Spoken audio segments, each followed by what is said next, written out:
Isso. Doutora Denise, é de 8 às 9, é isso? Tem horário? Em geral, a gente tenta fazer... Boa noite a todos. Boa noite. Para quem não me conhece, Boa noite. Eu sou Denise Altomar. Boa noite, boa noite. Boa noite, pessoal. Então, para quem ainda não me conhece, eu sou a doutora Denise Altomar, diretora médica dos pronto atendimentos, tá?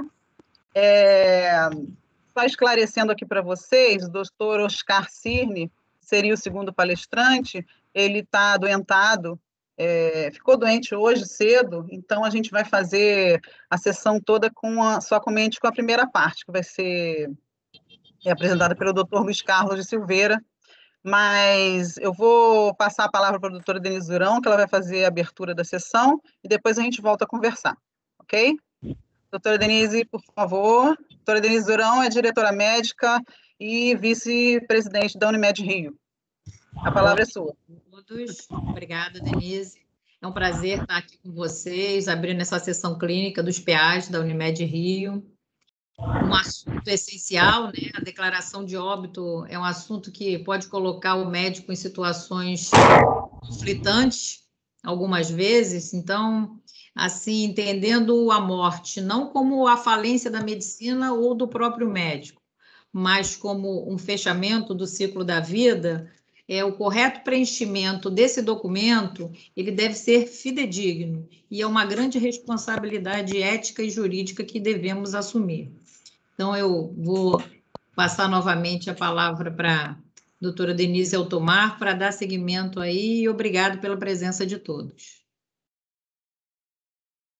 Então, sejam todos bem-vindos. Só uma introdução para explicar para vocês de onde surgiu essa ideia de fazer essa sessão a respeito do preenchimento correto do atestado de óbito, né?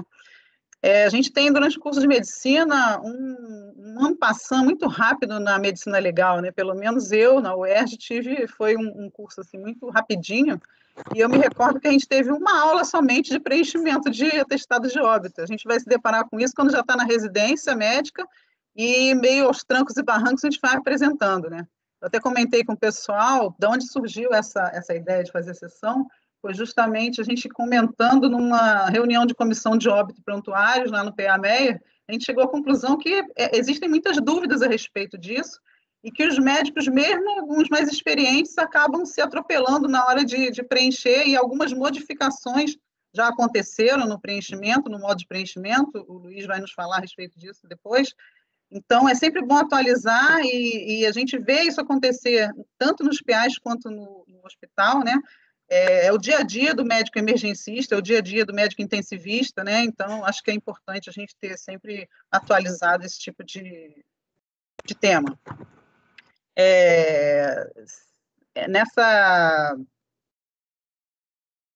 Essas dúvidas depois a gente vai poder tirar no final e discutir mais a respeito, né?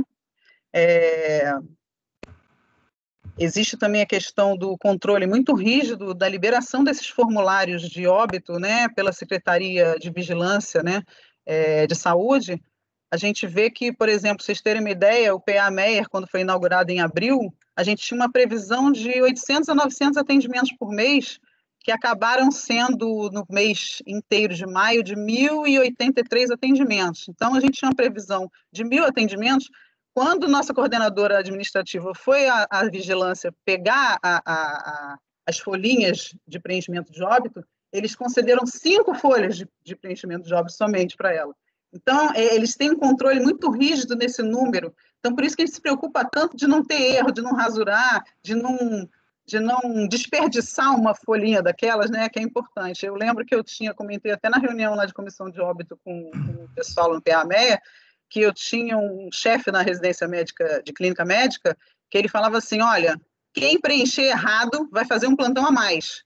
E aí ninguém preenchia aquele troço errado, todo mundo pegava um papel do lado e fazia um rascunho primeiro, antes de passar para o oficial, porque o tamanho medo que a gente tinha de errar, porque ele ia ter que dar um plantão a mais. Quer dizer, a gente brinca um pouco nisso, mas é o que a doutora Denise falou anteriormente, é um documento muito importante e que nos traz muita responsabilidade e pode nos trazer muito problema também quando preenchido erradamente. Então, eu vou passar a palavra para o doutor Luiz Carlos Silveira.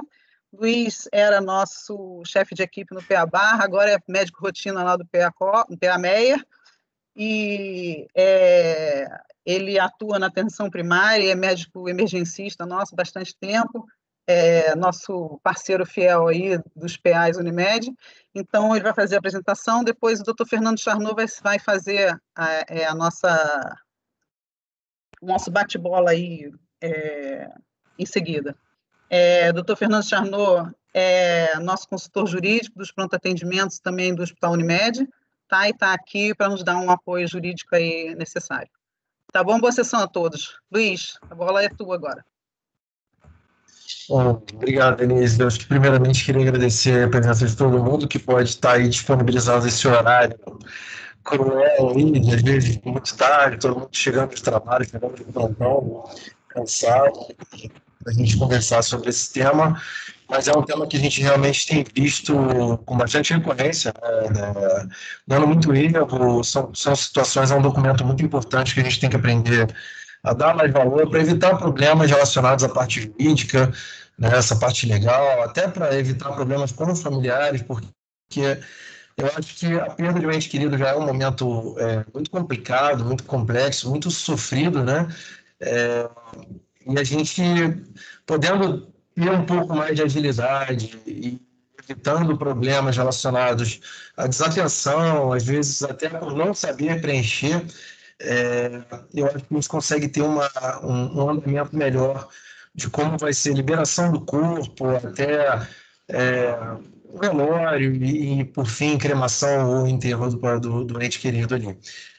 Então, eu queria agradecer a todos, a presença de todos, agradecer primeiro a doutora Denise Altomar, a doutora Roberta, que sempre tiveram comigo aí desde que eu entrei na Unimed, que abriram essas portas para mim desde o PA, já vão fazer 2 anos aí que a gente está junto, pessoas assim que eu sou muito grato em trabalhar junto durante esse tempo. O doutor Pedro Magalhães não está presente agora, mas grande amigo, meu chefe hoje no PA Meia, né, e todo o resto do pessoal que... Agradecer também ao doutor Fernando Charnot, que vai ser o grande cabeça dessa discussão aí. A gente vai falar muito mais das questões legais do que as questões médicas, né? Porque quando a gente já chegou no atestado de óbito, infelizmente a parte médica já deixamos, né? Chegamos ali até onde deu e infelizmente ali agora é aquele documento que vai direcionar a liberação do corpo, a liberação para a família se despedir de uma maneira adequada e correta do seu ente querido ali e dar seguimento à vida de quem fica, né? Então, é isso. Gostaria de agradecer a todos e vou ser bem breve, tentar trazer o mais importante aí dos erros mais comuns, as coisas que a gente deve mais prestar atenção durante o preenchimento. Eu já pratico essa aula, eu dou essa aula, não exatamente essa, né, foi adaptada, mas eu dava essa aula para o curso do Revalida pela BIRED, que é o curso que revalida o diploma dos alunos que formam medicina fora do Brasil, para eles entenderem o que é o correto preenchimento do atestado de óbito e as implicações legais disso daí, né, cai bastante em prova. Então, eu acho que vai ser interessante para todos nós. Eu vou compartilhar com vocês a tela aqui, tá, pessoal?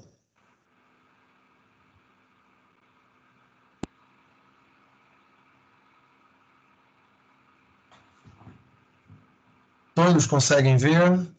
Uhum. Então, Sim. Perfeito.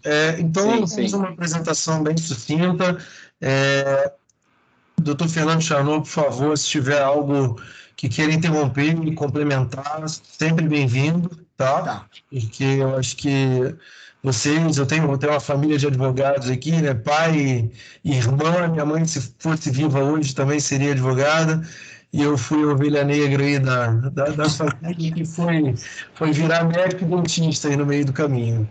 Então, eu acho que vocês são de extrema importância aí nessa área, principalmente nessa área, para a gente, né? Então, eu vou falar um pouco do atestado de óbito, tudo que a gente precisa saber aí desse documento, tá? Bom, Meu nome é Luiz Carlos Silveira, sou médico rotina do PA Unimed de Meia, já trabalhei no Unimed Barra, no PA da Barra, né? E fiz residência em Medicina de Família e Comunidade, pós-graduei em Terapia Intensiva e agora estou pós-graduando em Geriatria pelo Sírio-Libanês. Vamos lá. Bom, dentro das principais recomendações aí, né, a gente já entra de cara na parte 1, que é a parte composta que a gente tem, a ordem cronológica que levam ao óbito, né, desde as causas básicas, onde a gente vai ter a linha A, que é o evento que finaliza ali, que realmente é o evento final, o que é decretada a morte do paciente, né? Então, ele deve ser informado, né, a doença ou o estado mórbido que causou diretamente a morte, tá? Então, essa linha A é a causa final, ok? B, C e D são informadas as causas antecedentes ou os estados mórbidos, né, que se é que existiram, que produziram causa registrada imediatamente acima, que na linha A, mencionando-se em último lugar a causa básica. Normalmente a gente coloca como causa básica ali por volta da linha B ou linha C, né, que é o motivo pelo qual o paciente deu entrada na nossa emergência, tá? Então, tá exatamente aí, linha A, linha B, linha C e linha D. Eu sempre peço ao médico, quando eles preenchem o atestado de óbito, ou a declaração de óbito, é importante a gente saber que declaração de óbito é o nome do documento que preenchemos, né? Atestado de óbito é somente um sinônimo, mas, na verdade, é a declaração de óbito que é preenchida por nós, é o nome do documento, e esse documento gera a certidão de óbito junto ao cartório, tá? Então, se a declaração de óbito for mal preenchida, o cartório não emite a certidão de óbito e a família, por sua vez, não pode se despedir do seu familiar, tá? Então, para ter a noção do quanto isso é importante, a gente, às vezes, por desatenção, fazer uma família perder horas ali de espera, ter que voltar ao hospital, procurar o médico que fez o atestado ou a declaração de óbito para tentar fazer uma retificação. Então, isso é bem complexo, tá, gente? Então, a gente tentar ter o máximo de cuidado possível, como a doutora Denise falou, né? A gente podendo fazer um papelzinho de rascunho ali do lado, eu acho bem válido, que você rabisca, escreve novamente, pensa com calma. A gente, claro, que torce para que nenhum de nós seja expert em preenchimento de atestado de óbito, porque para ser um expert em atestado de óbito, a gente tem que atestar morte uma atrás da outra, e a gente não quer isso, né? Não é esse o nosso objetivo. Então, aqui estão os encadeamentos, né, das causas, e se a gente olhar esse quadro preto que tem na lateral, cada quadrinho da declaração de óbito ela é identificada por esse quadro preto na lateral esquerda, que está ali escrito condições e causas do óbito, tá? Então, eu sempre oriento aos meus alunos no curso que prestem atenção quando forem preencher, que cada quadrinho desse tem um significado. Por exemplo, tem um quadrinho preto desse no lado esquerdo que diz cartório. E se você sai lendo de cima para baixo, sem olhar a lateral da declaração de óbito, você acaba preenchendo aonde não deve. Assim como a gente tem um quadrinho em que diz óbito idade fértil, não, tem óbito fetal. E as pessoas não prestam atenção e preenchem o quadrante de óbito fetal de uma paciente, por exemplo, de 80 anos de idade. Tá? Então, a gente tem que ter cuidado por conta dessas rasuras, tá? São faltas de atenção, são algumas faltas de atenção que a gente pode evitar. Então, sempre dá uma olhada no quadrinho preto à esquerda sobre o que ele diz respeito para a gente poder fazer o preenchimento. Então, as condições e causas do óbito estão sempre aí, ó. Linha A, causa imediata ou causa terminal. Uma coisa importante que a gente deve falar: é importante colocar o tempo aproximado ali entre o início da doença e o óbito, tá ok? O CID não é para ser preenchido, tá ok? Então, a gente não precisa preencher o CID, tá? Então, causa B, a gente poderia colocar lá de baixo, né? O motivo pelo qual entrou, causa C, a complicação que deu, causa B, a outra complicação que deu e a causa A causa imediata do óbito, tá ok? Na parte 2, logo abaixo, é onde a gente pode colocar os estados patológicos que tenham significância relacionado à causa da morte, tá ok? Então, um paciente, por exemplo, que infartou, teve um infarto agudo do miocárdio, é relevante colocar ali embaixo obesidade, hipertensão, diabetes, que são fatores de risco para embasar a causa imediata do óbito desse paciente, tá? Então, a gente não pode deixar de preencher essa segunda parte. Algumas considerações aqui. O que o médico deve fazer? Né? Preencher os dados de identificação com base, né, no documento de identidade válido. Isso é importante porque, por vezes, eu já recebi documentos de pacientes assim, que já estavam com a foto totalmente irreconhecível, não conseguia saber se aquele paciente era aquele da mesmo documento. E quando não puder identificar esse falecido, tem que encaminhar para o IML. Isso daí não tem jeito, né, ou para um reconhecimento de cadáver para emissão de declaração de óbito pelo IML. Registrar o dado do DO sempre com letra legível, sem abreviações ou rasura. Isso é um dos grandes motivos para atestados de óbito voltarem para a unidade.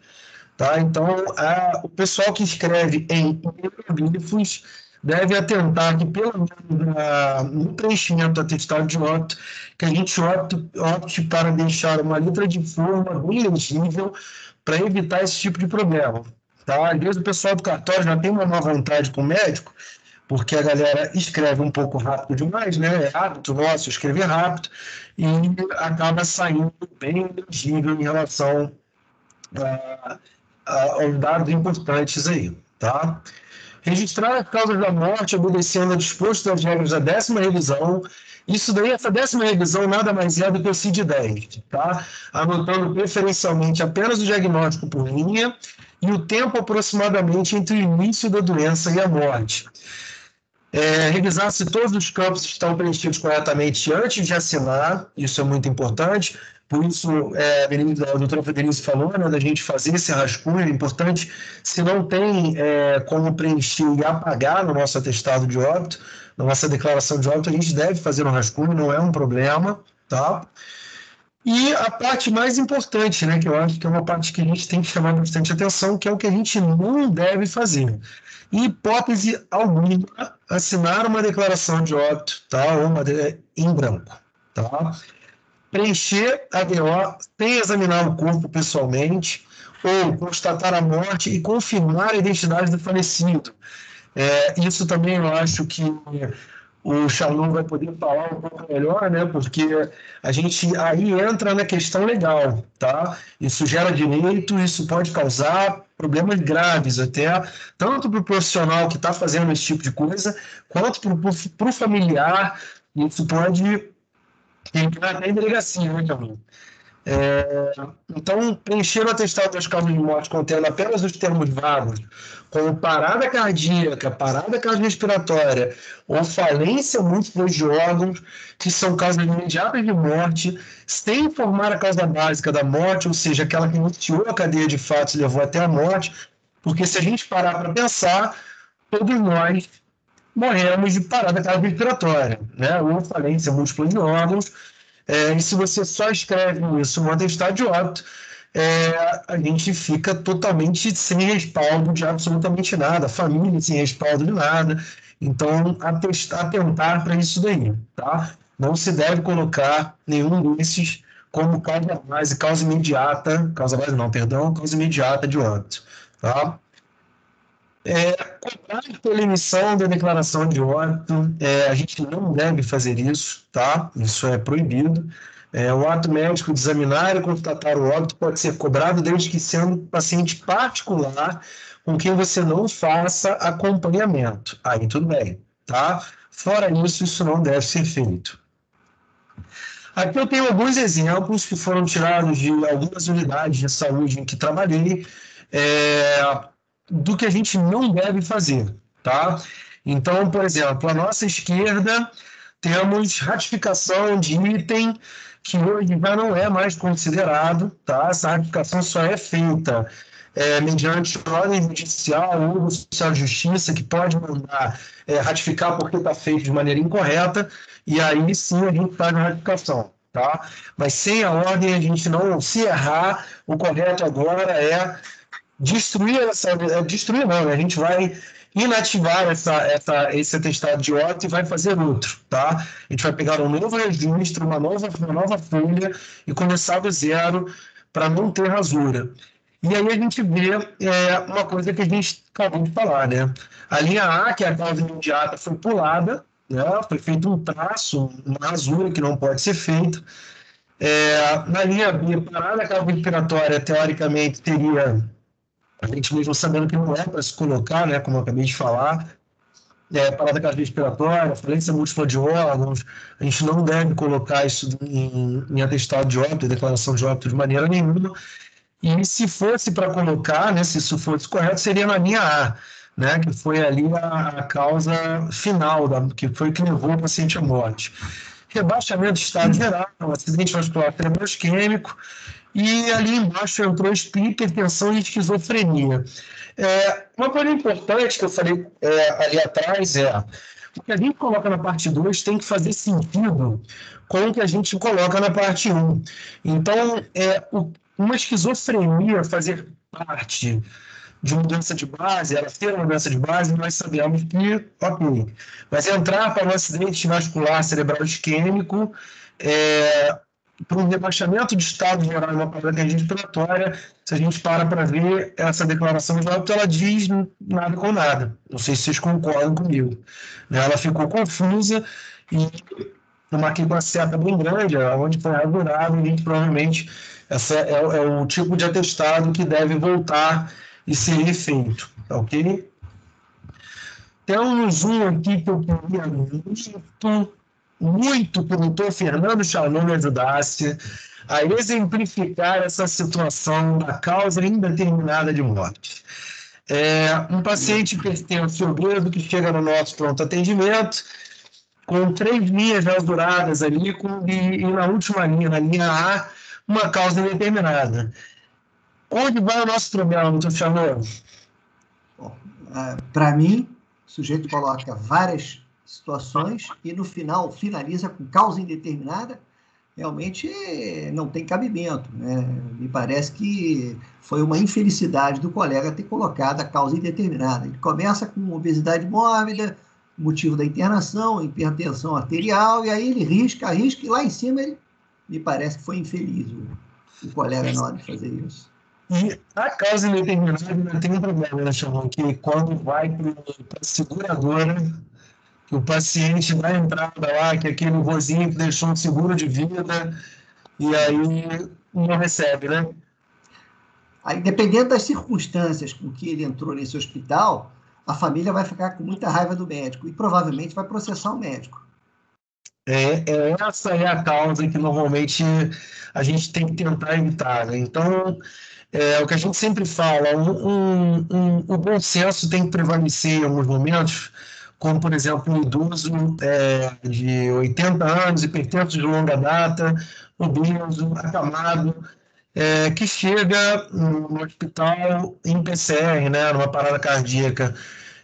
Não seria mais fácil para a gente, tendo em vista que não vai causar problema absolutamente nenhum, se a gente já viu que esse paciente não tem indícios de violência ou intoxicação, colocar através dessas doenças de base que esse paciente infartou, seria um problema a menos para a nossa equipe, para a equipe jurídica, acredito que para todos que compõem o serviço, né? Não sei se o senhor concorda comigo. Desculpa, eu só queria te dizer uma coisa, Luiz Carlos. Na minha experiência, que não é maior que a sua, claro, mas assim, pelo que eu tenho na prática, quando você começa a escrever as primeiras linhas, ou ele vai até o final, ou ele para, ele rasga e faz um outro.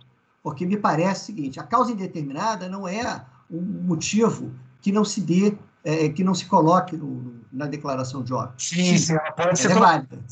Pode ser colocada, isso. Ela é válida. Ela é válida. Ela só não pode ser colocada dessa maneira como foi, né? Assim, sem encadeamento de absolutamente nada e sem uma história que leve a gente a entender o que aconteceu, né? Então, é um problema que a gente pode evitar, tá? Aqui também, ó. Um paciente que entrou, causa desconhecida. A gente realmente não tem mais um paciente com causa sem causa, e a gente pegando o prontuário para reavaliar, a gente conseguia ter informações suficientes para ver que essa causa não era uma causa desconhecida, que a gente poderia chegar a um diagnóstico. Tá? Espera que eu voltei aqui, perdão. Aqui temos um paciente, aqui temos também uma declaração que foi pulada uma linha, eu também não entendi o motivo, porque no caso em que a gente não precisa colocar 4, né, A, B, C e D, a gente coloca A, B e C e a gente deixa D em branco, não é problema, tá? Então, o paciente teve embolia pulmonar, evoluiu com insuficiência respiratória, o choque obstrutivo, normalmente a gente coloca a própria insuficiência respiratória aguda já é causa de morte, tá? Então, essa organização, essa pulada de linha que a gente deve evitar, né? Rasurada, riscada, isso é uma coisa que a gente deve evitar a todo custo, tá? Como proceder em caso de preenchimento incorreto da declaração de óbito. Então, a gente fala que, se por acaso o médico preencher erroneamente a declaração de óbito, seja qual for o campo, deverá inutilizá-la e preencher a outra corretamente, tá? Porém, se a declaração de óbito já tivesse sido registrada em cartório de registro civil, a retificação será feita mediante pedido judicial, como eu falei lá atrás, por advogado, junto à vara de registros públicos ou similar. Nunca, em hipótese alguma, rasgar a declaração de óbito, tá? O médico deverá escrever anulada sobre a declaração de óbito e devolver à Secretaria de Saúde para o cancelamento do sistema de informação. Cada declaração de óbito tem uma numeração no país inteiro, né? Então, a gente não pode simplesmente rasgar esse documento, tá? Ela tem que ser invalidada de maneira de que houve um erro e a gente anula e a gente vai partir para a organização de fazer uma nova. Aí vai para o rascunho, faz o rascunho 2, 3 vezes ali para não errar de novo, pelo amor de Deus. Até porque a gente recebe, né? Como a doutora Roberta falou, a doutora Denise falou, a gente quando foi buscar as folhas de óbito para o PA Meyer, deram 5 folhinhas para a gente. A gente achou ótimo, né? Porque é um hospital basicamente oncológico, é um pronto atendimento com perfil do paciente oncológico, e a gente com 5 folhas, e graças a Deus a gente está pagando vender essas folhinhas aí, tudo certo. Mas com o caderno de preenchimento também tem que ter muito cuidado, não pode ser um caderno rasurado, tem que seguir a ordem, porque esse caderno é levado na secretaria para a liberação das folhas, então se ele estiver completamente bagunçado, com a ordem preenchida de maneira incorreta, a liberação vai cada vez ficando mais difícil e por vezes a gente vai passar dificuldade para conseguir essas folhas no dia a dia. Então, às vezes ocorre um óbito à noite e não tem folha de óbito. E aí já complica um pouco mais, né? Aí já vai ter que recorrer a plantão e etc e tal. Dicas para evitar problemas, já vou finalizando a minha parte. Então, checar sempre com o parente que esteja em melhor condições de responder, né, após receber a notícia ruim, né, todas as informações do paciente, tais como escolaridade, endereço que o menino possua uma comprovação de residência.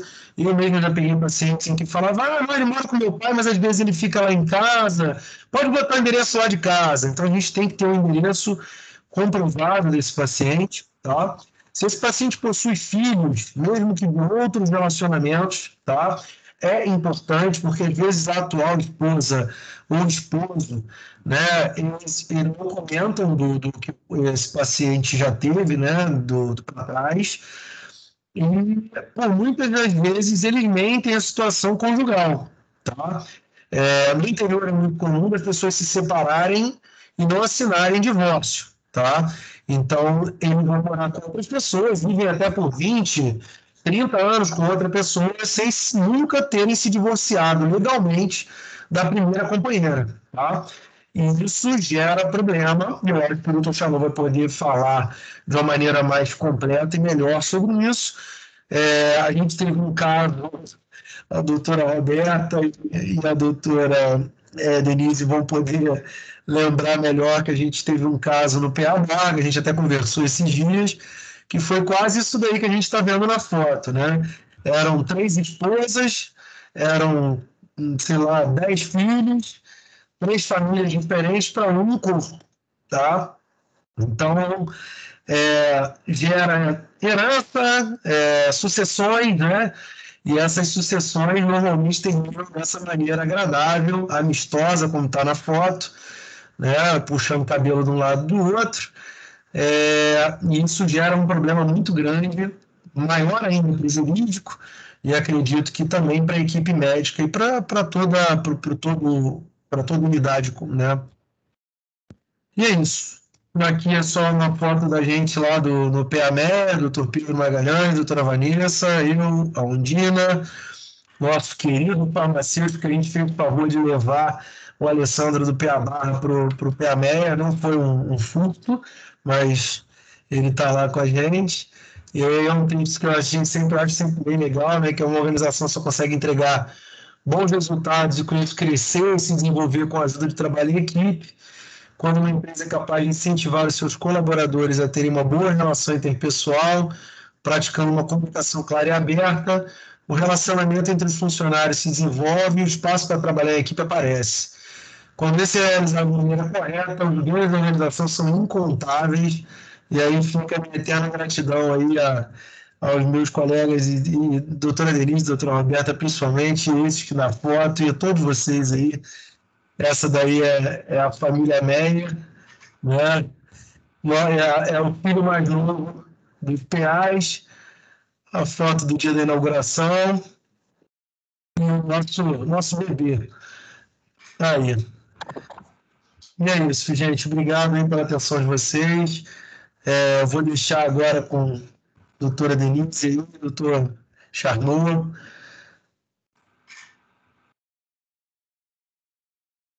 Para a gente. Cadê elas? Aí. Estou aqui. Oi, Denise. Teve uma coisa que você falou lá no início, que é muito importante, que a gente vê com bastante frequência, só para a gente reforçar um pouquinho, que é aquela questão daquela tarja preta que tem do lado esquerdo. Esse slide, esse aí, tem ao lado da identificação tem uma, abaixo tem outra que fala quando é morte fetal, e a gente vê muito médico preenchendo ali aquela área que não tem nada a ver com o paciente. Então, atentar para essa lateral esquerda, a esquerda preta, essa tarja preta, porque indica direitinho o que você tem que fazer. Como é que você deve preencher, em que campo o quê. E, às vezes a pessoa distraída não olha e começa a preencher coisa que não precisa, né? Outra coisa importante que você falou, Luiz, é esse negócio de você agora, antigamente podia, né? A gente rasurava, aí a gente escrevia assim na lateral, fazendo uma ressalva, né? Justificando aquela rasura. Não pode mais fazer isso. Isso é uma coisa que no meu tempo podia, agora não pode mais, né? Então é outra modificação que aconteceu. Fica à vontade para fazer as suas considerações. Muito obrigado. Doutor Carlos, depois de ter esgotado o tema todo, me sobrou quase nada para falar. Fala, doutor Carlos, você ia falar. Não, diga aí, você ia falar alguma coisa. Diga. Não, só ia falar desse quadradinho preto, né, que a Denise falou, porque eu sempre falo, eu preencho o atestado de óbito, eu preencho ele de lado, eu olho ele de lado e aí eu olho ele de reto. Olho ele de lado e depois eu olho ele reto. É sempre assim, vem preenchendo quadradinho por quadrante para não ter erro. Isso aí. Bom, posso fazer uso da palavra, doutora Denise? Eu estou em dócil para falar. Lógico. Claro. Depois a Viviane tem uma pergunta. Pode falar sim, então, Viviane, quer fazer a pergunta logo? Oi, quero sim. Eu tenho uma dúvida sobre a retificação que não pode fazer mais, né? Aquela retificação por item. mas o que... Não sei se são todos. Se eu não me engano, a gente teve uma dúvida no PA, e alguns itens o cartório falou que poderia fazer a retificação, só não poderia ser de nome, se eu não me engano, era nome, identidade, eu não sei se profissão ainda, eu não sei se o Luiz tem essa informação, porque acho que alguns campos poderia fazer retificação ainda, não sei se é endereço, ao invés de anular o atestado. O que eu tenho de informação é o seguinte, a última coisa que tinham falado é que não estava mais sendo autorizada a retificação e que só teria retificado a partir do momento em que o cartório falasse que estava incorreto, autorizando a retificação pelo médico. Essas partes das causas já não tem mais autorização de investir. Assim como a parte, tudo que gera direito, né, que é a parte ali de Estado civil, eles falam sobre escolaridade, Estado civil e essa parte das causas. Tá? Porque antes a gente retificava do lado, né? Era mais prático, ali botava errado, ia ali do lado, botava, retificava, item tal, escrevia, carimbava e assinava, né? Alguns cartórios começaram a negar esse tipo de retificação. E, por vezes, voltou. Começou a voltar. Então, acho que a diretriz, pela última coisa que falaram, foi que não deveria mais verificar, a não ser que fosse por ordem judicial ou por ordem do cartório. Charnot. Bom, então agora, doutora Viviane, você não colocou o seu rostinho para nós vermos aqui. Agora que eu vi que é a Viviane da emergência do hospital. Isso. Ah, tá certo. Bom, gente, antes de mais nada, boa noite. Eu queria agradecer aí o convite. Eu queria me apresentar. Eu sou Fernando Charnot, não sou professor, não sei dar aula, não sei fazer palestra, eu só sei advogar, tá? E a única coisa que eu posso trazer aqui para vocês é um pouquinho da minha experiência, do dia a dia com os hospitais que eu trabalho. Graças a Deus, foi para mim um encontro prazeroso, trabalhar com a saúde, com os hospitais e com os médicos. Eu não sei preencher declaração de óbito, não preencho declaração de óbito, obviamente eu não sou médico, claro, mas eu sou um socorrista que atende ao médico que faz, eventualmente, uma declaração errada, né? E, muito provavelmente, vai ensejar uma ação judicial. O doutor Luiz Carlos, muito bem colocou aqui, deu uma aula de preenchimento, né? Eu só queria complementar, porque eu sou acessório nessa palestra, jamais serei parte principal, né? Mas, assim, apenas para direcionar a todos que são médicos, né? E pela experiência que tenho, antes de mais nada, a gente tem que abrir essa fala, já agradecer a todos, claro, em especial o carinho que a doutora Roberta e a doutora Denise Altomar têm comigo, né? Por me chamarem para essa noite e fazer aqui as minhas considerações. Antes de mais nada, a declaração de óbito é um ato médico. Vocês estão me ouvindo, né? É um ato médico. Em sendo um ato médico, só médico pode preencher? Não. Mas não é um ato médico? Sim. Mas não é só médico que pode preencher. Em que situação que o médico não vai preencher? Em raríssimas exceções, não é o caso aqui do Rio de Janeiro, mas o sujeito que está lá no meio da floresta, no meio da Amazônia, né? E que não tem na localidade médico. Então, qualquer pessoa que viu o óbito, está presente do cadáver, vai poder fazer a declaração de óbito. Mas, a rigor, a nossa palestra aqui, o nosso encontro, é para ajudar os colegas no dia a dia, né? Nas tormentosas noites de plantão, que tem que emitir a declaração de óbito. Sem pretensão, obviamente, o tema já foi esgotado pelo meu palestrante que me antecedeu, né? Toda essa base legal que congrega o documento que o doutor Luiz Carlos acabou de citar, ele está baseado na Lei de Registros Públicos. Eu poderia citar várias leis aqui, mas só vai encher a cabeça de vocês e não vai agregar nada, né? Mas a Lei de registros públicos, essa é fundamental, porque essa é a lei maior que regulamenta nascimento, casamento, nacionalidade e também o óbito, né? Eu fiz aqui uma colinha para, obviamente, o meu colega Oscar Cirne, que me deixou com esta bananosa na mão, ele que deveria fazer essa fala, e aí acabou sobrando para mim, mas não tem problema não, porque eu gosto de falar. Advogado que não gosta de falar não pode ser advogado, né? E aí, fazendo aqui um gancho, o doutor Luiz Carlos citou um fato interessante no preenchimento de uma declaração de óbito, somente o médico pode fazer, e somente o médico que esteve diante daquela situação, né? Ou chamado, né, para intervir e fazer a declaração de óbito. Eu tenho um caso bastante pitoresco, acho até que o médico está aqui nos assistindo, né, em que ele, depois de muito lutar para fazer a reversão, né, com as manobras para tentar reverter o óbito, já exausto, combalido, sem forças, tá? Se retirou e pediu para o colega, até então, que estava lá com ele e tal, preenchesse a declaração de óbito, né?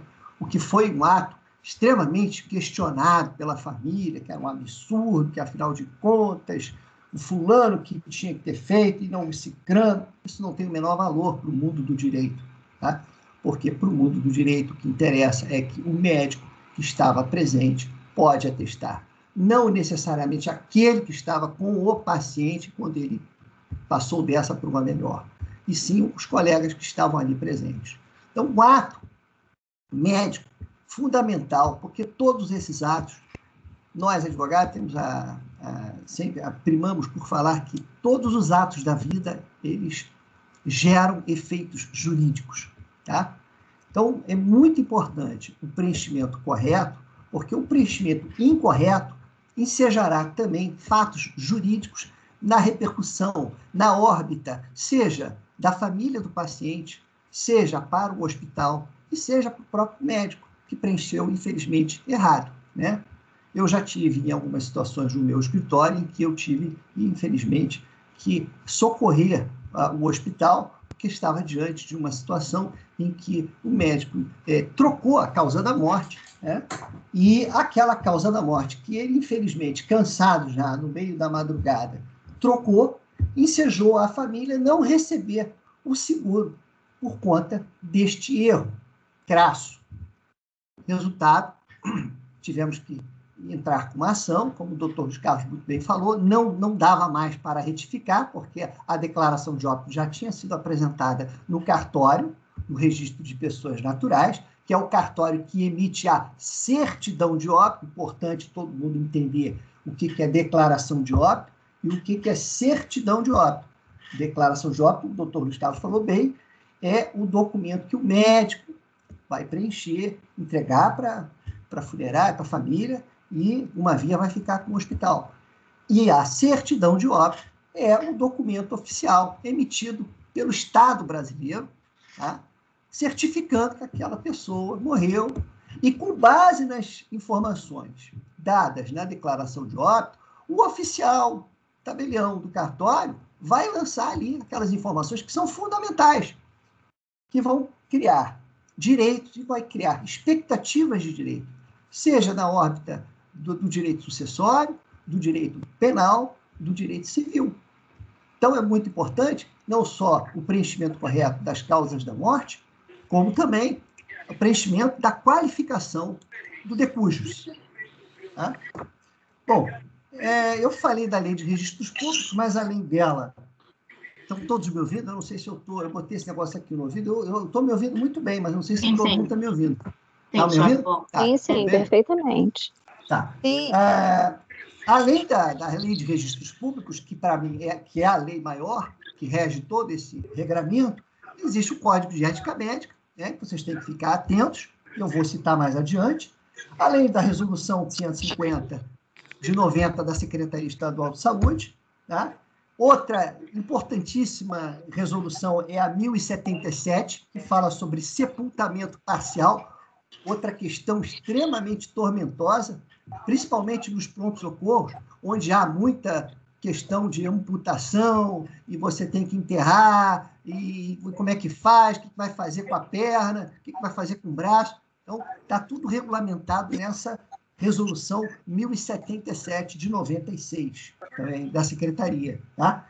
Esse conjunto de leis, depois eu até posso passar para todos, né? Eu fiz aqui um apanhado só para não cansá-los, já cansando-os, eu tenho certeza que estão todos já exaustos da minha fala. Mas eu só estou na primeira folha, faltam só 37. Eu queria dizer aos senhores o seguinte: a declaração de óbito, ela é formada por 3 vias, né, doutor Luiz Carlos? A primeira via, da cor branca, é aquela que fica no cartório. Acho que é muito importante falar, porque numa dessa, o sujeito pega e troca as vias coloridas, isso vai dar um problema enorme. Né? Já tive um problema da funerária não enterrar, porque estava com a via errada na mão dela. A via amarela é encaminhada ao Ministério da Saúde. E, por último, a via rosa, essa fica no hospital. Tá? Então, a primeira regra básica do jogo é a gente saber como é que a gente vai ficar com qual via. Então, está muito claro, se trocar as vias, vai dar problema. Se preencher errado, vai dar problema. Se colocar que o sujeito, o de cujos, era casado, quando, na verdade, ele já era divorciado, vai dar um problemaço. Então, tudo é uma fonte inesgotável de problema. Por isso que eu sempre falo para os nossos médicos, perde-se 10 minutos, mas não se perde 5 anos numa discussão judicial e depois poderá levar o médico até ao Conselho Regional de Medicina, por uma questão de uma infração ética profissional. Então, eu também sugiro, acompanhando o doutor Luiz Carlos, que se faça um rascunho para depois fazer o preenchimento. Outra coisa bem importante, que eu acho que vale a pena já pular um pouquinho, nunca atenda ao pedido da família. Não transija com a verdade. Não abra exceção. Isso eu vou dizer por quê. Porque na hora que o senhor abrir essa exceção, o senhor está lascado. Porque o homem da capa preta não vai ter pena de você. Ele vai mandar você se explicar. E, diante do inexplicável, você estará na coautoria de um crime. O que eu estou querendo dizer para vocês? Apareceu lá, num dado momento, o sujeito que era HIV+.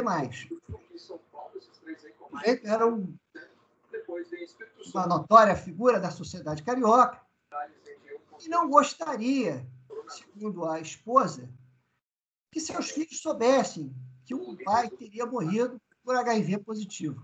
Que é uma bobagem, porque hoje em dia o HIV positivo a pessoa pode contrair por várias outras formas, não necessariamente pela questão sexual. Muito bem. Vai o médico, sensível àquela situação, coitadinho.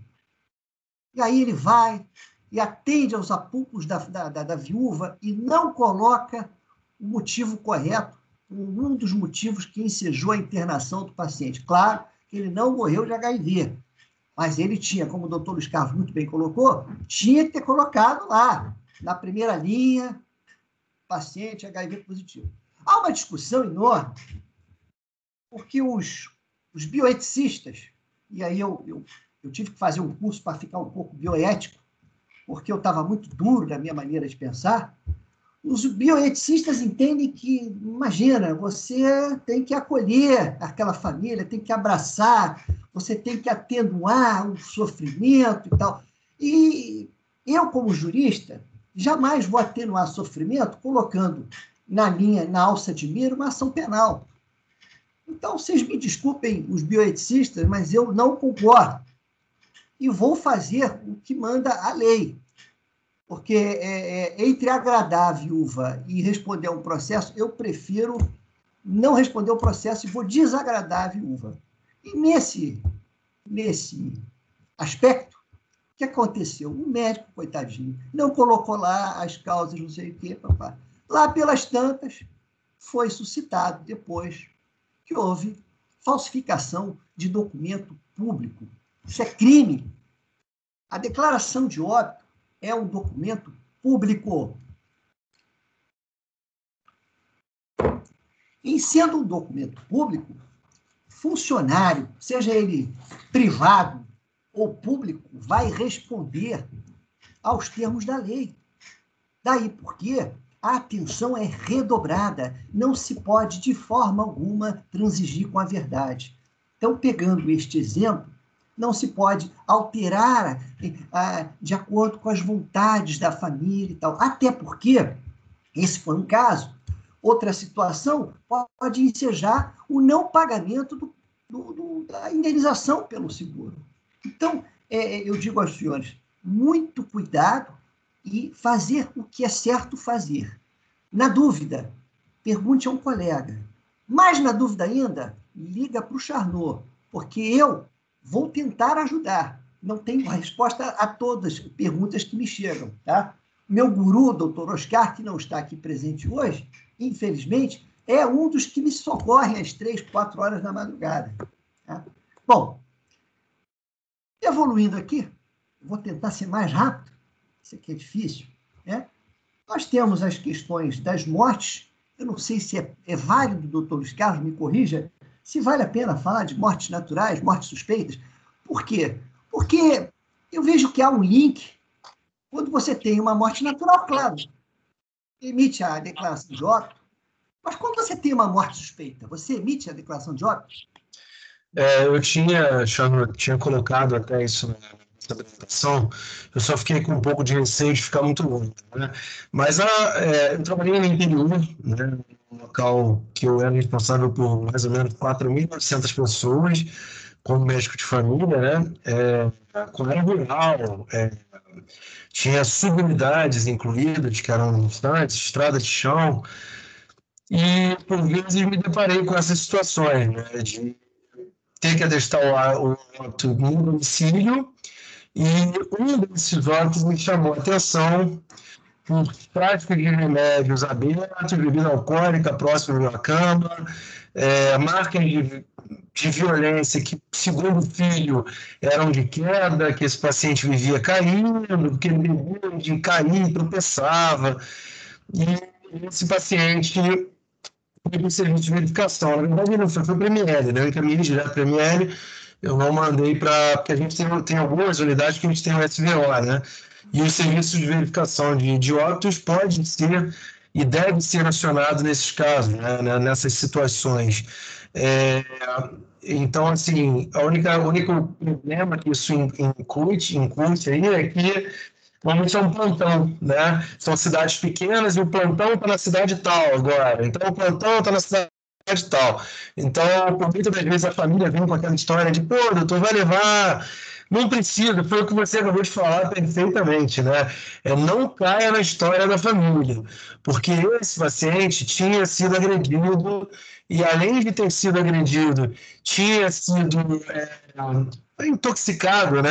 Tinha sido envenenado, intoxicado com medicação. Ele não foi envenenado porque não foi usado veneno, mas foi intoxicado com medicação e foi agredido fisicamente, mas a família tentou fazer parecer que não. E quando eu cheguei no local, já de cara eu olho tudo, e além de olhar tudo, eu sempre faço aquelas perguntas sobre o que está ficando para jogo aí, né? Terreno, carro, caminhão, então tinha muita coisa para sucessão. Então, eu acho que cabe também a gente a ter esse feeling de saber olhar, né? De que não dá para também querer, a gente sabe que quer ajudar, a gente está sempre querendo ajudar num momento difícil como esse, mas por vezes isso é um tiro no pé muito grande, né? E esse seria um baita tiro no pé, porque quando eu fui, a minha própria agente de saúde falou para mim, Luiz, é só chegar lá e fazer o atestado de óbito para liberar, porque a família está sofrendo muito.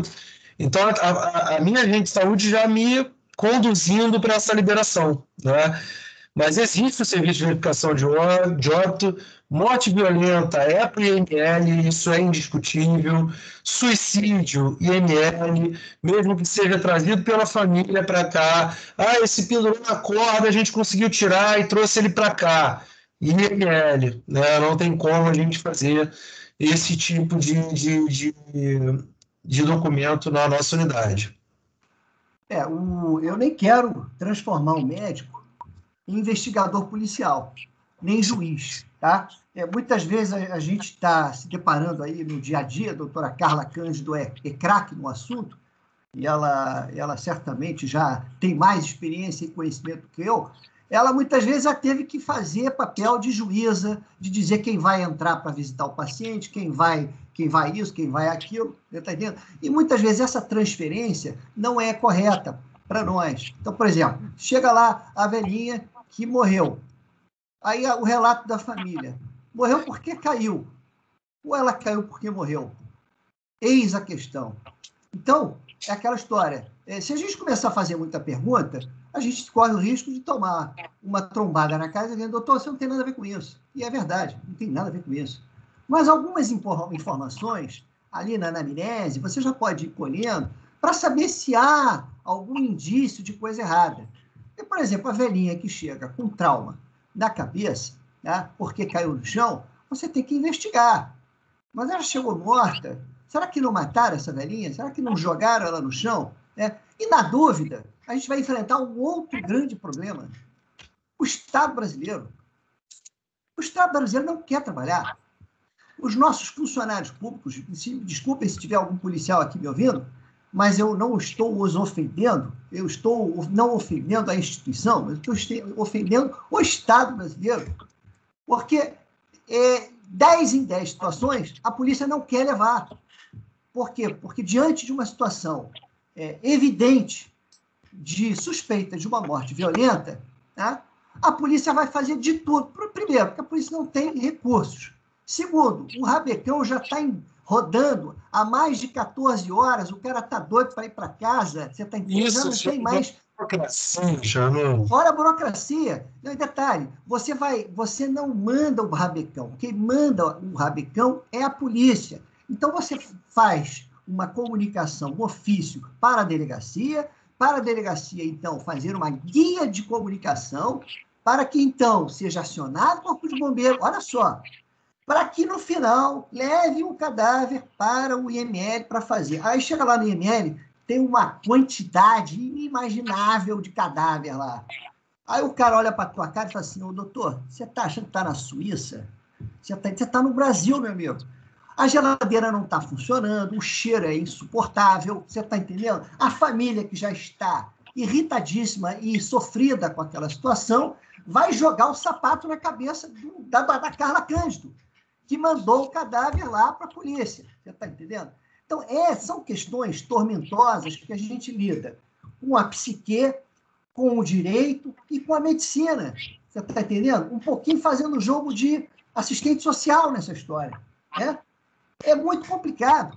Mas, voltando à vaca fria, diante de uma situação de suspeita de morte, você tem que mandar para o IML.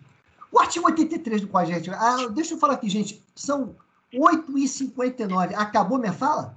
Não acabou, mas temos uma pergunta da Juliana Então, Rangel. Juliana, diga lá, Juliana. Você acha de a gente ouvir, quem sabe? Então vai. Juliana? Juliana já até foi embora, já não aguentou mais. Juliana? Alô? Alô? Oi, Juliana. Estão me escutando? Sim. Oi. Duas situações, né? As pessoas, né, foram, assim, eu acho que é difícil ter alguém que não tenha sido, como é que eu vou dizer assim, assediado pela família, solicitando que não fosse colocado a causa-morte como Covid diante de uma pandemia, tá? Pela questão do seguro.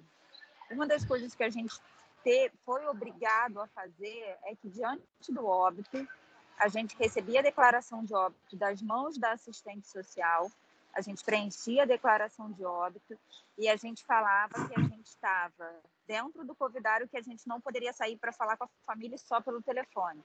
Então, a gente falava com a familiar da recepção pode parecer assim, bem frio, mas era a maneira que a gente tinha de evitar que a gente fosse incansavelmente assediado para não escrever que a pessoa faleceu de Covid e se o motivo da internação dela foi Covid. Isso foi péssimo nessa época, então uma das formas que a gente tentou fazer foi colocar assistente social nesse interpor, né, entre a família. E a outra coisa é assim, até quando um paciente idoso, né, que interna por uma fratura de fêmur, né, uma fratura de fêmur, assim, dificilmente no idoso a chance dele fraturar o fêmur é muito grande, pode pela osteoporose, mas geralmente a gente não, ele pode cair, fraturar o fêmur ou fraturar o fêmur e cair, né? Mas assim, o idoso que interna, né, por fratura de fêmur, aí faz um choque séptico pulmonar, dialisa e etc. Fica 15, 16 dias no hospital, né? E aí ele vem morrer de infecção, né? Quando tem médico assistente, fica mais fácil, porque aí é critério do médico assistente, ele faz o que ele quiser, ele preenche o que ele quiser. Mas a gente vai sempre colocar como uma causa externa? Vai começar a preencher. O doutor Luiz Carlos colocou isso para a gente. Eu sempre uso um exemplo mais fácil de se entender. O sujeito teve uma batida de carro, e da batida de carro ele foi levado para o hospital. Ficou 60 dias internado. Quebrou-se todo lá e tal. Ficou 60 dias internado, mas morreu de pneumonia. Causa da morte. A causa básica da morte foi politraumatismo, em decorrência da colisão. E aí, sendo uma causa externa, automaticamente não vai para o IML? Tem que mandar para o IML, sim. Então, teoricamente, a gente não tem que preencher. Então, a gente faz a declaração nesse caso, não. Mas só para delegacia. você entender, Juliana, só para você entender, o raciocínio, claro, porque morte violenta é delegacia, é IML. Mas só para você entender, como é que você vai montar o raciocínio. Às vezes um idoso, né, basta uma causa externa, uma queda da própria altura, com TCE, etc. A gente faz a declaração para a delegacia, e aí a delegacia vira e fala, não há indícios de violência, de não sei o que lá, aí a gente preenche dessa forma. Exatamente. Fotografa isso, você não deixa de fazer o preenchimento que você entende correto, ainda que a autoridade policial entenda que não houve ali indícios de investigação de crime violento, de morte violenta e coisa e tal. Você faz a sua parte. Aí é o seguinte, escreve no prontuário. Eu sempre falo para todo mundo, toda vez que eu venho falar, eu já me tornei um cara chato. Escreve no prontuário, porque o juiz vai ler o prontuário através do seu perito judicial. E aí, quando você escrever lá, que levou conhecimento da autoridade policial, a autoridade policial se recusou, prevaricou, você está respaldada. Porque às vezes eles podem mandar um ofício dizendo que não há indícios de crime. E aí você anota tudo em prontuário, né? Agora, se o prontuário já tiver saído do sistema, fica mais difícil ainda, né? Faz uma folha avulsa. O que você vai fazer? Quando você manda... Na verdade, eu vou fotografar tudo isso, vou guardar no meu e-mail lá, na minha nuvem. Juliana, o que eu recomendo, cara, é você imprime, sacou? Imprime o prontuário, imprime uma cópia do prontuário e deixa guardado contigo, entendeu? Nessas situações assim. Na verdade, assim, a gente não pode ter a cópia do prontuário porque o prontuário é do paciente. Não, mas você pode... Eu ia falar isso. Não, você pode. A gente não pode. O que eu posso fazer é fotografar aquele documento da Polícia Civil dizendo que não há indícios de crime, né, guardar comigo e fazer a declaração de óbito, porque aí eu estou respondada por uma avaliação da polícia. Doutora, deixa eu lhe falar uma coisa. Lembra que quando eu comecei a falar aqui, você, diante de uma morte suspeita, você não vai mandar um ofício para a delegacia? O ofício, ele vai em 2 vias, tá? Você chega lá, o seu funcionário da recepção chega lá na delegacia e fala, doutor, delegado, aqui, por favor, recebe para mim. Ele vai protocolar e vai despachar sobre o ofício. Naquele ofício, o responsável pela unidade vai comunicar à autoridade policial que o nacional fulano de tal, tá, deu entrada nesta unidade, assim, assado, e que veio a falecer, ou já chegou morto, tá? E que a impressão deste médico é que a morte é suspeita. Solicita à autoridade policial as providências de praxe. Este papel, que é a comunicação que você vai dar à delegacia, tá? Você vai fazer em 2 vias. Você vai juntar no prontuário. Se o delegado chegar e despachar e falar assim, não vou fazer nada, a senhora está errada, inclusive a senhora está incorrendo no crime de comunicação falsa de crime. É o que geralmente o delegado faz, para intimidar. Não tem nada, não vejo nada de errado aqui, e manda você às favas. Escrever. Você vai com este documento que você levou na delegacia e que ele vai dar o protocolo de recebimento, vai retornar com ele, vai botar lá no prontuário este documento, que depois ele vai ser digitalizado, vai entrar no TASI, tá? E você vai escrever lá no prontuário. E retornou o documento, ou faz uma evolução, ou se você não puder mais fazer evolução, não tem problema. O delegado passou a ele atrair para si a responsabilidade de não ter levado o defunto para o IML. Eu acho que a sua pergunta está respondida. Sim. Acho que a gente tem o Simbolides também, que gostaria de perguntar.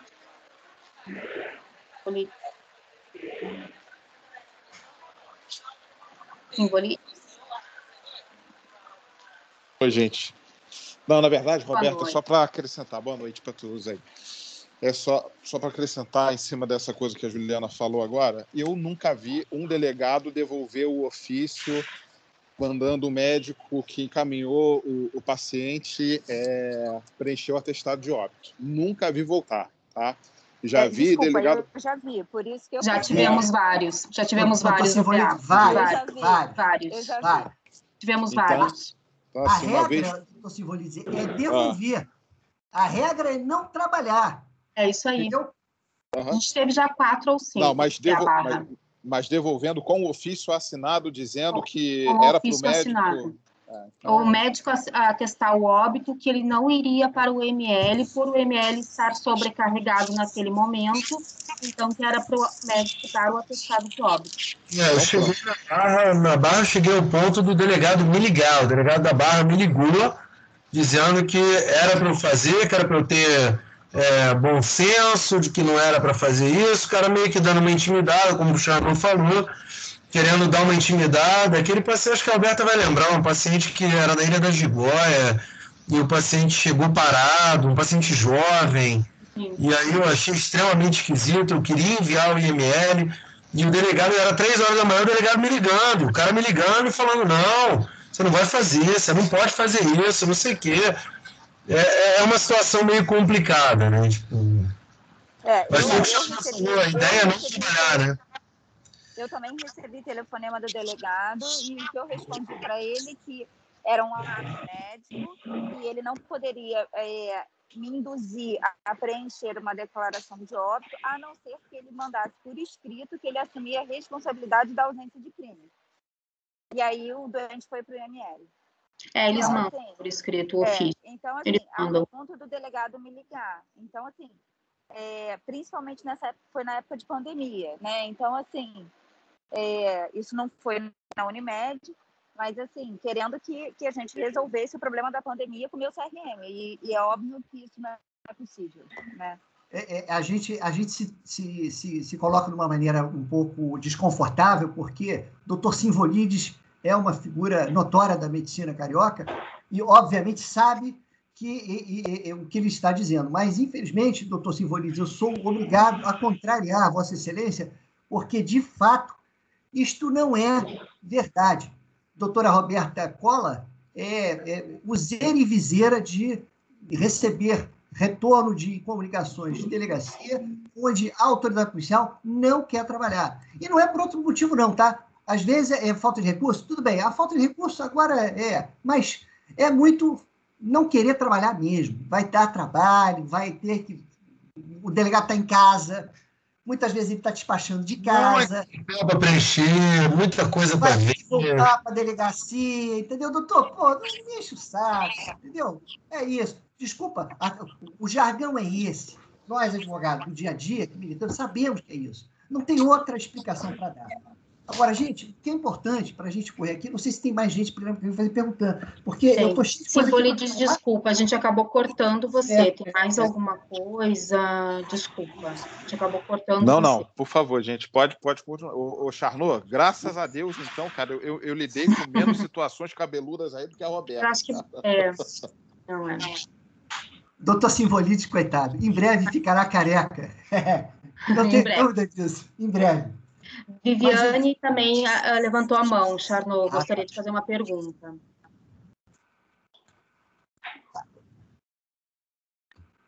Vivi? Microfone. Então, dessa experiência também de retorno de delegacia, eu também passei por uma experiência na emergência. Também deles tentarem não aceitarem a retirada do corpo da delegacia para o IML, de um paciente jovem que tinha um indício de uma possível intoxicação. E aí nós preenchemos corretamente, foi a primeira vez. Retornou, aí o médico represcreveu, voltou de novo. Quando chegou na terceira vez, eu liguei para o delegado para entender qual era o motivo de tanto retorno. E aí ele explicou. Ele, não, porque o seu médico está escrevendo no meio da situação de intoxicação um quadro sugestivo de Covid. Aí eu expliquei para ele, eu falei, não, mas aí contei a história da forma que tinha que ter sido contextualizada, né? Ele queria que tirasse a indução do Covid no meio, porque ele estava se agarrando a descrição de dispneia, de alguma coisa que colocaram. Depois que eu consegui complementar e convencê-lo, a gente mandou de novo e ele aceitou retirar o corpo com possibilidade de intoxicação. Então, ele falou muito comigo, Viviane, vocês têm que ter cuidado da forma como vocês induzem o formulário. E para a parte de investigação de intoxicação, o médico tem que ter cuidado de também não mesclar ali com outros indícios, porque se ele pegar alguma informação que você possa dar um diagnóstico, ele realmente não vai aceitar no IML. Ele vai se agarrar naquela questão. Foi isso que ele me informou. É isso aí. Você vê, né? Só parafraseando o meu querido Oscar, que está convalescendo, segundo ele utiliza muito esse jargão, maldito o homem que confia no homem. É Jeremias 17:6. E aí, aquela história, ele tem toda a razão que ele fala. Nós não podemos confiar. E a autoridade policial não vai resgatar seu nome quando você for para o CRM responder a um processo ético profissional. Né? Então, por isso que eu doutor Simbolide, entendendo a sua colocação, mas eu tenho que, infelizmente, contrapor o seu argumento, entendendo que não é a regra é não aceitar. Agora, mais alguém para perguntar? Desculpa. Eu queria perguntar, Charnot, primeiro eu queria te agradecer a tua disponibilidade, agradecer o Luiz, agradecer todos os participantes, a gente tem uma sala cheia, muito obrigada, acho que é um assunto que a gente se depara todo mês nas comissões de ter muitas dúvidas quanto ao preenchimento, queria agradecer todo mundo e queria fazer uma pergunta assim, a gente precisa de algum documento específico para a gente legitimar o estado civil do falecido, ou só o que nos é relatado? Excelente pergunta, porque nós estamos aqui, essa noite gloriosa de quarta-feira, centrando fogo na questão médica, na questão da causa da morte, e a gente esquece de um detalhe que faz toda a diferença. É isso que a doutora Roberta falou. Nós não estamos... A rigor, doutora Roberta, nós vamos nos basear na informação que a família nos deu. Que família? Aquela que está ali presente. Eu não sou investigador, nem vocês vão agora tirar o jaleco para colocar a couraça de investigador e começar a peregrinar para saber se o sujeito era casado, separado, união estável, viúvo, você está entendendo? A informação é dada ali. Por isso que é importante a minha sugestão é que, ao ser feita a anamnese, ao ser feita a entrevista com o familiar, se coloque esta impressão, esta informação no prontuário, para depois não ficar o disse-me-disse. Ah, mas o médico está comprado, ele deveria ter falado isso, falou aqui, porque aí tem um filho do primeiro casamento que não reconhece o filho do segundo casamento, você está entendendo? Porque papai casou com aquela vagabunda, e tem sempre essa história, né, mesclada de verdade e mentira que não cabe a nós, né, nos investirmos na condição de juiz, de julgadores. E aí eu volto a dizer, nós somos um hospital de operadora. Prestem muita atenção. Por que eu estou falando isso? Porque fraudes contra a operadora é uma enormidade. E aí, na hora que você vai, e eu já tive alguns casos desses no meu escritório, em que a gente ia, a médica preencheu a declaração de óbito, e aí, lá pelas tantas, a companheira da obituada grita lá e fala, não, doutora, pelo amor de Deus, não faz um negócio desse. Pelo amor de Deus, não. Por quê, minha filha? Na verdade, ela é minha companheira, ela usou a minha credencial do plano e a gente deu a informação errada, a gente falsificou a ficha de internação hospitalar para ela poder utilizar o convênio médico. Ou seja, como ela já internou 4, 5 vezes, ela não imaginou que na 6ª vez ela ia morrer. E como não existe crime perfeito, na 6ª vez ela morreu. E todas as outras 5 vezes que ela internou-se fazendo passar por outra pessoa. Por isso que é muito importante olhar o documento, olhar a cara do defunto, olha a identidade do defunto. Ah, mas essa identidade é quando ele era garoto. Então, se certifique que o defunto era o defunto, né? Para que depois não haja um problema desta natureza. E se houver, o doutor Luiz Carlos já nos abriu a luz, IML. Porque, não tem crime, não tem suspeita de morte, não tem suspeita de identificação do cadáver. E na dúvida da identificação do cadáver vai para o IML, porque eu não sou órgão jurisdicional para dizer quem é o cadáver. Se o cadáver é A ou é B. Na dúvida, e aí, esse é um problema recorrente, tá? Porque as fraudes vão se multiplicando, entendeu? Então, o preenchimento da identificação da pessoa que morreu é fundamental. Da identificação na entrada do hospital também é fundamental. Eu tenho me batido sempre nisso.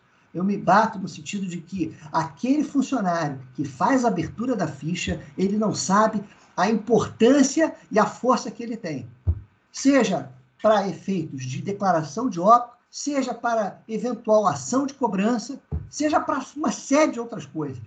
Por isso que eu digo, esse ponto muito bem colocado pela doutora Roberta Cola. Acho que o doutor Carpenter também levantou a mão aí, ele gostaria de fazer uma pergunta. Posso só falar uma coisa rapidinho?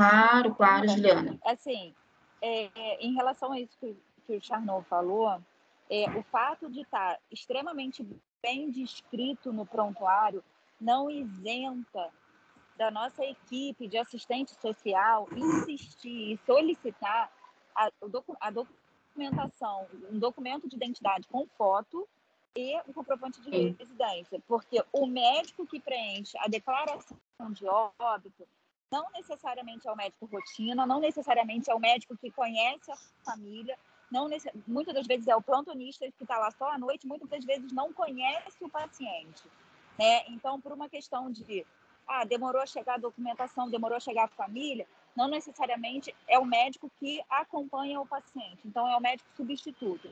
Então, é muito importante que a equipe de assistente social ou a recepção frise muito bem com a família a importância de trazer o documento de identidade com foto, não serve qualquer documento de identidade, tem que ter foto e, além disso, idealmente, um comprovante de residência.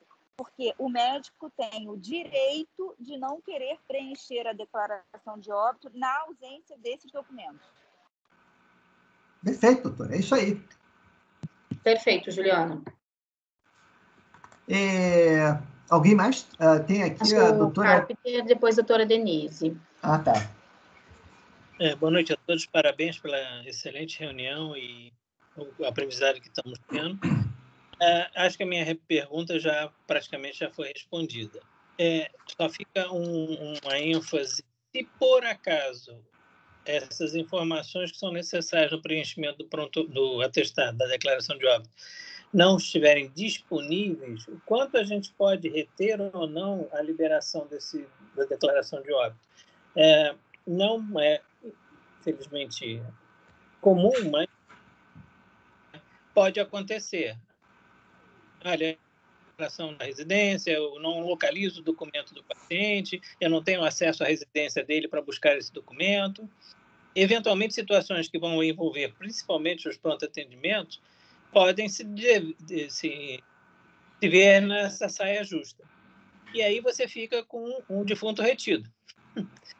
Quanto tempo, como podemos, como acionar essas situações extraordinárias que possam estar, digamos assim, justificando o que a Juliana acabou de falar, você não se sentir confortável para emitir a declaração de óbito. Dr. Carpenter, no direito a gente sempre faz a mesma comparação como na medicina. Direito é bom senso, medicina é bom senso. Obviamente, ninguém está aqui apregoando se fazer um exame acurado de todos os documentos, da identificação civil, até porque, como eu lhe falei desde o início, nós não somos um órgão judicante, nós não somos autoridade policial. Agora, tem que haver um bom senso para se chegar a um juízo de ponderação, de entender que aquela pessoa que se apresentou, às vezes, ela não tem socialmente condições tais, e você vai ter que perceber que ali não tem uma pessoa querendo te passar uma rasteira, nem querendo te enganar, nem querendo te ludibriar.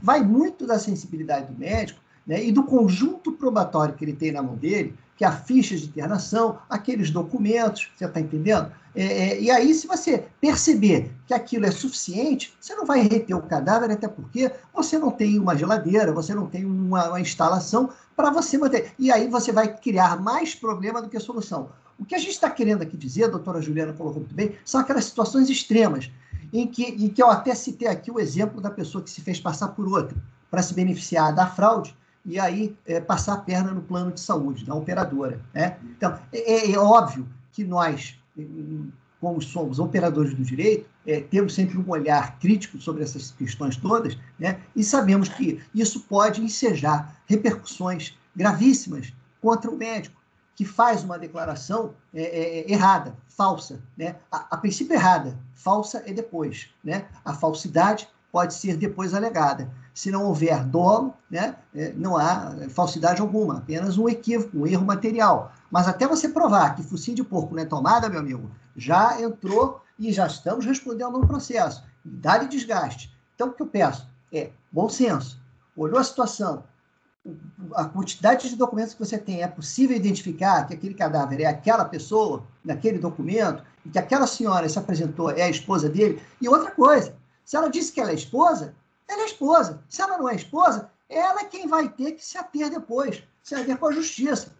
A família, depois que for contra ela, porque, na verdade, ela era cuidadora, isso é um caso muito corriqueiro, o cuidador casa, geralmente com um velhinho ou a velhinha rica, né? E aí a família cai de pau, porque a família também foi omissa durante anos, o cuidador tomou terra abandonada e terra dominada. E aí tomou ali aquele espaço e viu a oportunidade, né? E aí pronto. Quer dizer, isso é uma questão que vai ser discutida na justiça, não tem nada a ver com isso, desde que isso seja bem registrado no prontuário. Obrigado. Doutora Roberta, mais alguém? Eu só queria fechar as minhas... o Roberto Lanes também tem uma pergunta para a gente. Doutor Lanes Boa noite. Boa noite. Prazer estar com vocês aí. Parabéns aí pela reunião. É uma pergunta que deve acontecer muito nos PAs, assim, nas emergências, né? Em relação a quando o paciente dá entrada já como cadáver, né?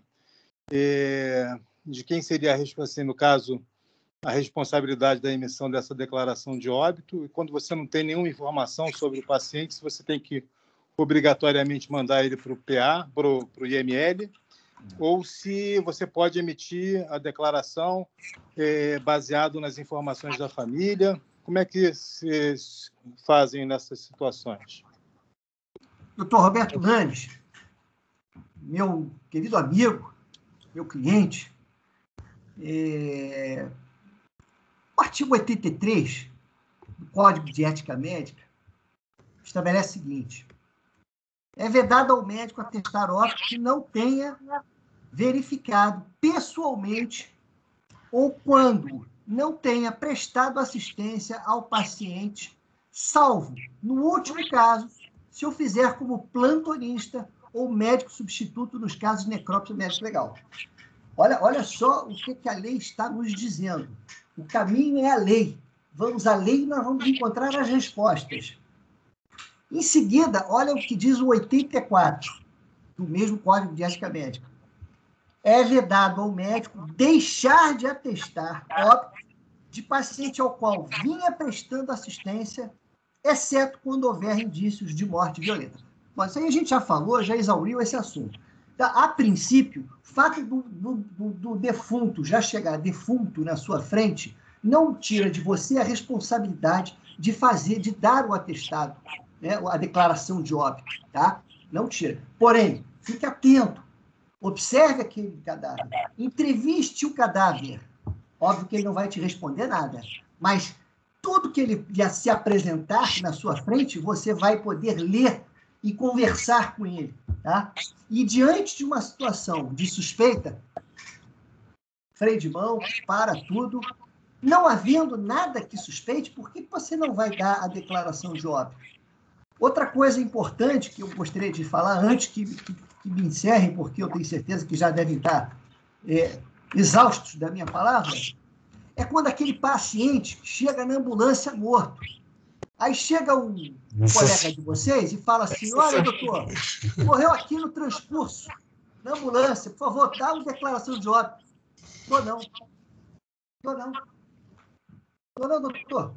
Esse caso aconteceu recentemente no PA-MEA, Charnot. Recentemente. Essa semana, né? Recentemente, exatamente. Eu na ambulância. Eu vou pegar, na próxima vez, se me derem a oportunidade, eu vou trazer uma foto para vocês. Eu tinha cabelo, eu juro a vocês que eu tinha cabelo, mas os cabelos todos foram saindo. Porque justamente situações como essa criam um embate, um desgaste terrível. Eu já me vi diante de situações periclitantes em que havia um conflito instaurado. O médico da ambulância dizendo que não ia dar e o médico do pronto atendimento dizendo que também não ia dar. E a família também. Você vai admitir no pronto atendimento o cadáver? Não, o cadáver não levanta para assinar carteirinha. Então não tem como você dar um atestado. Olha só. O cara já chegou morto. Olha só, deixa eu só colocar uma coisa. A gente não está no meio da Amazônia, tá?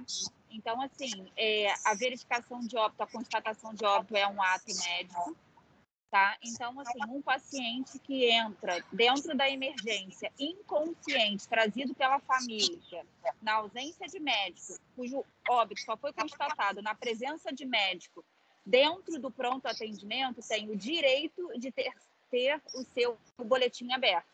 Perfeito. Perfeito. Mas a situação é diferente que a gente falou antes. O que aconteceu, Juliana? Juliana, foi diferente.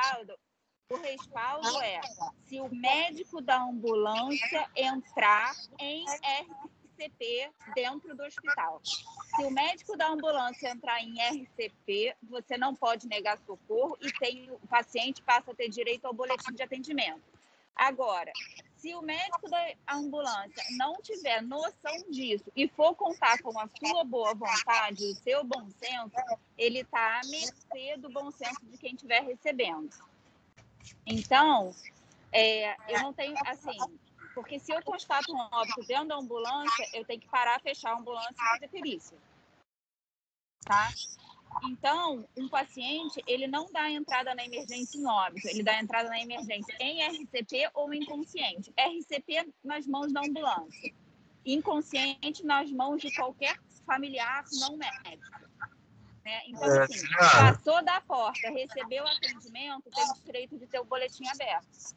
Deixa eu só fazer uma complementação, eu concordo contigo, né, no que você está falando, só que o que aconteceu com a gente essa semana no PA-MEA foi o seguinte: o paciente já foi encontrado parado em casa, tá? A ambulância colocou o paciente parado na ambulância e trouxe ao PA. Isso é ocultação de cadáver. Esse paciente já deu entrada na unidade, já com sinais de cianose, já parado há um tempo, tá? E quando a gente olhou o paciente, não havia a menor possibilidade de manobras para investir nesse paciente parado há muito tempo, e o médico que fez o atendimento da ambulância também não estava querendo tira a declaração de óbito.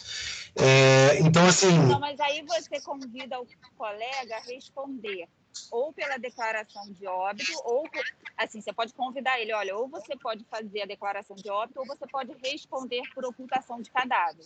Porque nós não somos obrigados a emitir o óbito de um paciente com sinais de livores. Então, assim, o que você pode fazer para ajudar o colega é convidá-lo, né, a preencher a declaração de óbito para ele se responsabilizar ou informar ele que você vai encaminhar o corpo para o ML e ele vai responder por ocultação de cadáver.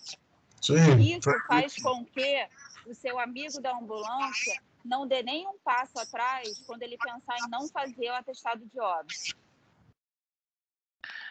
Qual a sua opinião, Charnot, sobre isso? Porque eu acho que isso é um jurídico. Doutora Juliana, eu entendo a sua colocação, eu vou pedir licença para divergir apenas no que se tange ao tipo penal. Ocultação de cadáver, no caso, não se aplica. Mas eu entendo até que seria uma maneira de pressionar o colega covarde que não quer assumir a responsabilidade.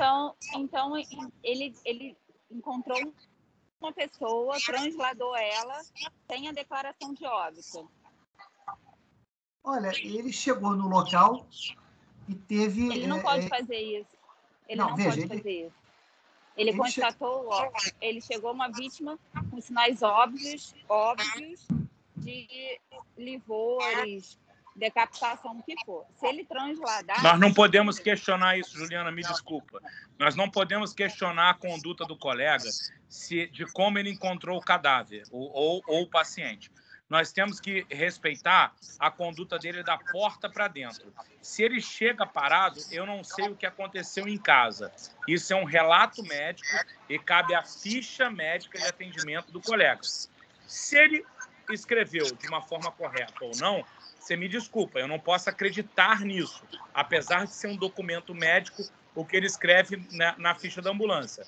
Cabe a nós sabermos o que faremos da porta para dentro. Correto? Perfeito, corretíssimo. Juliana, então, com todo respeito, é isso aí. Desculpa, Charnot, só um pouquinho. Há uma conduta, divergente a conduta do que o colega teve do que a gente teve. Nós temos que respaldar, primeiro, o nosso CRM, segundo, a nossa instituição. E, normalmente, eles andam juntos. Então, se nós recebemos um paciente em parada, ok, vamos primeiro conversar com o colega e saber quais as manobras que ele fez. Vamos, com certeza, tentarmos reanimar o paciente e, se por acaso, a conversa entre médicos, observarmos que há qualquer tipo de divergência na conduta, aí eu acredito que a gente não pode fazer o atestado, certo, Charnot? Mas sim. Eu não posso saber o que ele fez na casa. Se ele pegou um cadáver, se ele não pegou... Mas isso a gente não vai saber nunca, Juliana. A conduta do colega a gente não pode acreditar. É isso que eu estou falando. A gente não pode acreditar na conduta do colega. A gente pode convidá-lo a fazer.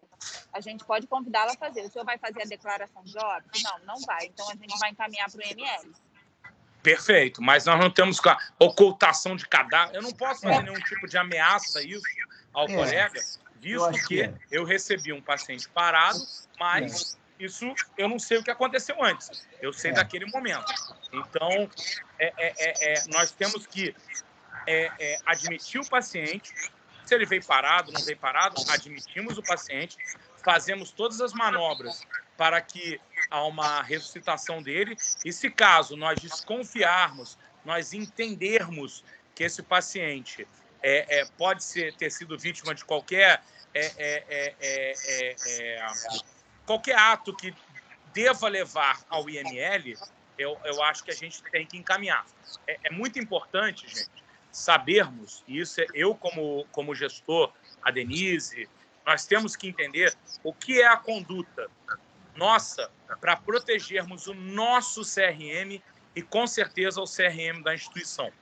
E, Charnot, desculpa discordar de você. Não, você não discordou, você é o contrário. Não, nós estamos de saco cheio da sua opinião e da prolongação dessa Encerra aqui. Eu estava oculto aqui. Eu estava oculto ouvindo, eu não estava presente, mas eu fiz questão de aparecer, né? Mestre, como eu lhe chamo. Eu acho que é muito importante a gente ter uma visão um pouco mais ampla do que só uma visão técnica médica, uma visão jurídica, porque nós temos a instituição, nós temos uma conduta que nós devemos preservar o nosso CRM e, consequentemente, como eu falei já diversas vezes, nós temos que proteger o nosso CRM e, consequentemente, vamos proteger a instituição. Eu até peço, Charnot, para que nós tenhamos outras reuniões, que é muito importante, acredito que a Denise tem a mesma opinião, que a gente tenha outras reuniões sobre temas polêmicos, jurídicos, e que muitas vezes os médicos não tenham, que gerem essa discussão, certo? Mas eu acho que, Juliana, um pouco discordando e um pouco concordando, admitindo esse paciente, nós temos que ver a condição que esse paciente chegou, óbvio. Esse paciente chegando parado, é óbvio que nós vamos conversar com o médico e tentar entender a conduta. Se nós tivermos dúvidas, gente, pelo amor de Deus, temos que, de alguma forma, acionar o Charnot. Muito importante. Mas é isso que eu quis dizer. A gente não tem que preencher uma declaração de óbito de um paciente que chega em livores, né, em condições óbvias de morte no local. Foi exatamente isso. Exatamente isso. Entendeu? Olha, pessoal, deixa eu falar com vocês. Pelo adiantado da hora, eu acho que assim, nem a gente esperava que fosse fazer tanto sucesso, tanto ibope, né? Mas eu achei ótima discussão. E eu só para lembrar para vocês que nós teremos uma nova oportunidade, aproveitando até a deixa do Gabriel, porque o doutor Oscar Cirne vai fazer a parte dele da palestra, tá? Em ocasião oportuna, e ele realmente é uma pessoa assim, emblemática nas palestras dele, ele é uma pessoa divertida, inclusive. Então, a gente vai ter a oportunidade de discutir novamente esses detalhes, e essa área jurídica muito nos interessa, né? Com certeza, a todos. Então, eu queria agradecer a todo mundo, tá? Eu acho que a sessão, assim, foi perfeita. Agradecer ao Luiz, agradecer a Roberta, que está comigo aí nessa empreitada, a Flávia, do Instituto Unimed, a doutora Denise Durão, Charnot, sempre presente, sempre com a gente, tá? E a todos vocês que participaram. Achei que foi muito bom. Tá? Eu agradeço todos estarem aqui até essa hora, quer dizer que realmente a gente conseguiu fazer um tema chato se tornar uma coisa interessante para todos. Obrigada, viu? Boa noite, gente. Boa noite, eu quero agradecer. Valeu, Denise. Pessoal, aguardo a próxima, hein? Perfeito. Vamos aí. Pode marcar que eu estarei dentro. Quero a foto com cabelo, hein, Charlot? Boa noite a todos. Tchau, doutor Charlot. Tchau, tchau. Roberta, um beijo. Tchau. Obrigada. Tchau. Boa noite a todos. Boa noite. Boa noite, pessoal. Boa noite. Boa noite. Boa noite. Boa noite.